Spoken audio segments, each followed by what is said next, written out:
সাদের কাজটা যদি শেষ করতে পারতেন, ময়না রাতে ঘুমাইতে পারে না।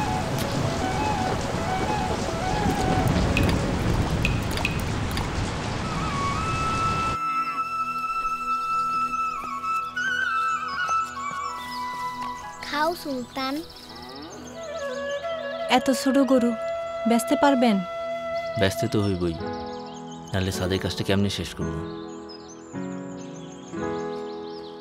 আরো খাবি?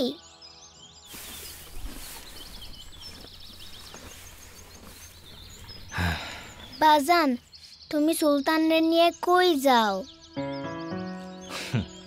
তোমার জন্যে ঈদের জামানতে শহরে যাই। সত্যি তো?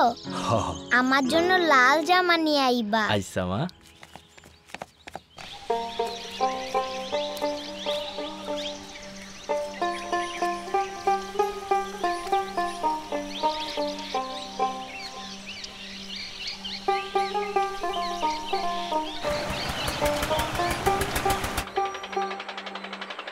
ভাই এইটাই না ছোট গরু ছোট পিকাবে।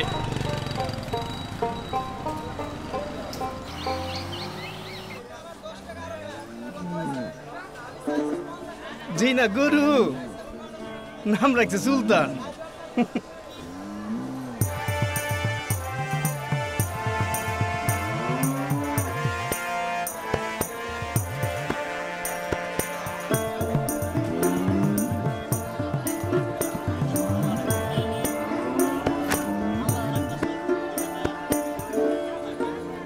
বাহ, গরুটা তো অনেক কিউট। এটা আপনার? হ মা, ওর নাম সুলতান। ওই হাসান সাহেব আসছে। হাটের বড় গরুটা কোন দিকে? সুলতান, সুন্দর নাম তো। হাটের সবচেয়ে বড় গরুটা হাসান সাহেবের হওয়া চাই। ভাই ওইটাই বড় গরু। ও এটাই, তাহলে এটাই নেব। হ্যাঁ দেখো। কিচ্ছু করবো না, ধরো। হাই সুলতান। সাবধানে দেখো বাবা, এবার আমরা সুলতানকেই নিব। হ্যাঁ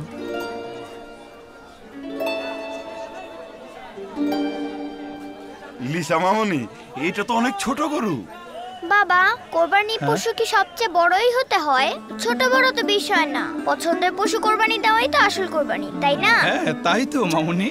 এত ছোট গরু নিয়ে মহল্লা ঢুকলে পরে মান ইজ্জত কিছুই থাকবো না। বস ওইদিকে। থামো চান মিয়া। আমার মেয়ের মুখের হাসিটা দেখেছো? তাই আমি ঠিক করেছি ওই সুলতানই হবে আমাদের এবারের ঈদের একমাত্র কোরবানির গরু। কি বলো মামুনি? থ্যাংক ইউ বাবা। থ্যাংক ইউ মামুনি। হ্যাঁ দাও।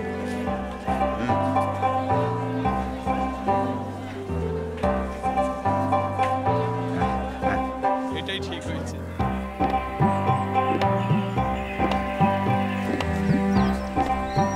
বাজান। কি রে মা? বাজান, সুলতান কই? মাগো, সুলতানরে তো কোরবানির জন্য বেচা দিয়ে আইছি। কিন্তু দেখো সুলতান তোমার জন্য কি পাঠাইছে। বাহ, লাল জামা, কত সুন্দর। আর তোমার মায়ের জন্য আনছি বাজারের সেরা সিমেন্ট। অহন ছাদের কাজটা কইরা ফেলাম, তাইলে বৃষ্টি পানি আর করব না। প্রিয়জনের জন্য আমরা কি না করি, কেউ উৎসর্গ করে দিই আমাদের অমূল্য সম্বলের, কেউ ত্যাগ করি আমাদের অহংকারের। লোক দেখানো নয়, আদর্শ কোরবানি প্রিয় পশুকে সৃষ্টিকর্তার নামে উৎসর্গ করাতেই। চলুন কোরবানির প্রকৃত মহিমা ধারণ করি অন্তরে।